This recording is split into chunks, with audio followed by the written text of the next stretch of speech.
Well, it's morning, and there's a mother elk with her baby. I don't think they're going to let me take their...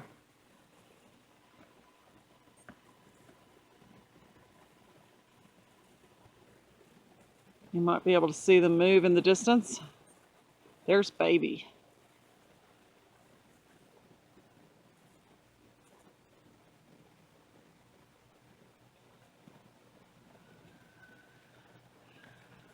Oh, they've gone out of sight.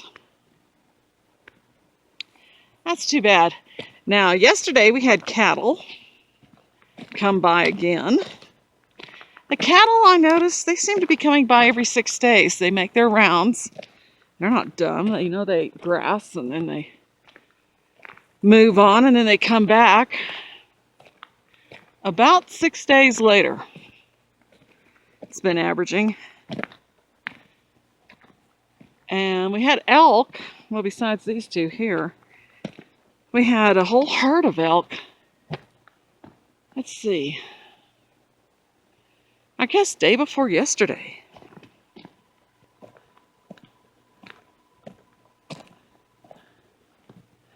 Oh well. Where'd they go? You know, they blend in so well with the forest. The mother was right outside the dog run, right outside it. And Buddy was not making any noise, just crouched and watching her. But as soon as I walked outside, Buddy charged and barked his head off, showing off that he's protecting the home, I guess. Now, I doubt this camera is capturing it, but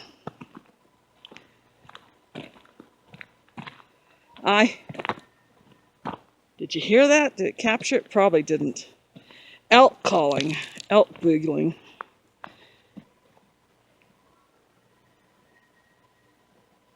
I have to see if the camera just caught that call. Beautiful morning. Except, unfortunately, we have haze from all these damned fires.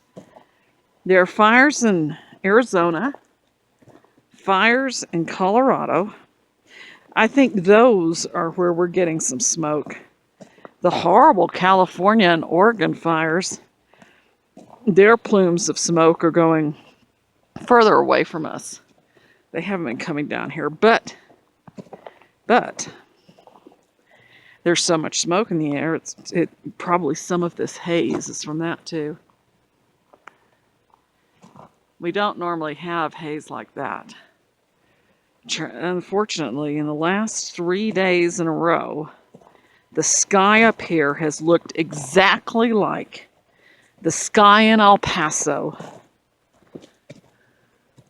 which is bad. Very bad. It looks just like the sky in El Paso. Which makes me think, boy, it must be horrible in El Paso right now. Because you've got their air pollution with all this smoky haze from these fires.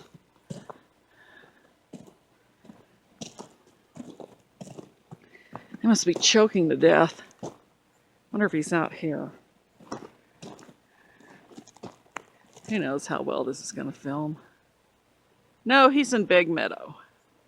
He's not here. He's in Big Meadow.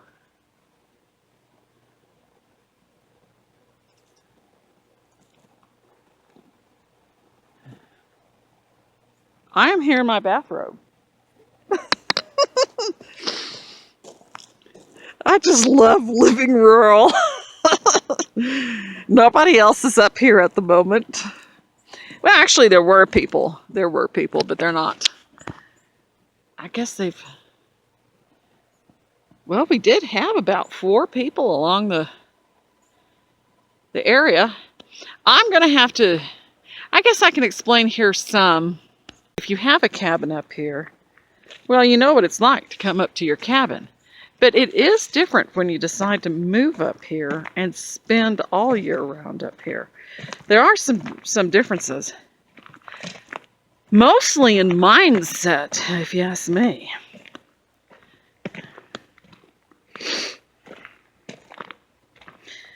Once you're up here year round, you are so much more connected with nature and so cut off from civilization. You have to go somewhere to get into civilization. Heck, this is a cell phone, a cell dead zone. And it's a dead zone for miles.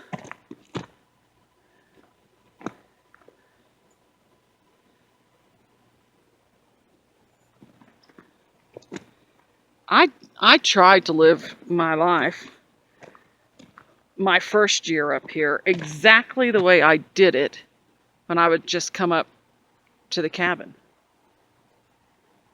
Which was, with the exception of after my husband had his brain injury. After his brain injury, I insisted we get a telephone, a landline. And we had a landline, but after his passing, I got rid of the landline because the tradition is, traditionally, you do not have contact with civilization up here when you come to your cabin. The whole idea is to get away from everything. We used to talk and joke and relish in the fact that, as Roy put it, the whole world could blow up and you wouldn't know it. You would not know it. First thing you do when you get to the cabin is you remove your watch.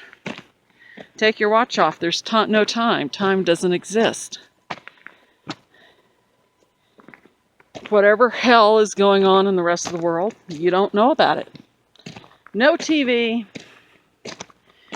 no internet, no phone for anybody to call you up and tell you anything. Summer of 2019 is when I finally, I think it was in July, that I broke down and got a landline phone and had internet installed.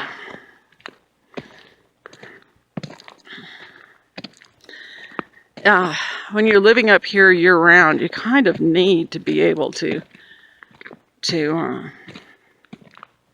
reach people, especially in winter when there's a lot of snow, to let the snowplow people know, be sure to snowplow up here, or if the electricity goes out, or if a tree falls.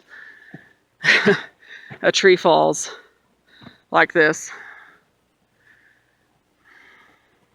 happened. You've got to be able to contact authorities. And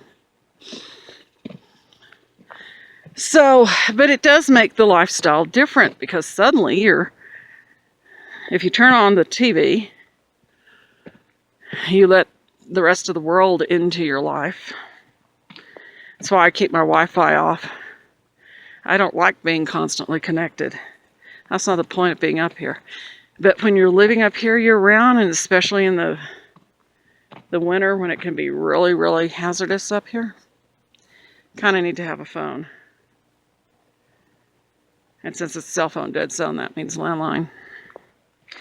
But that kind of intrusion into the peace and tranquility up here is not a welcome intrusion, though sometimes it's necessary to stay abreast about what's going on. So that's what I did.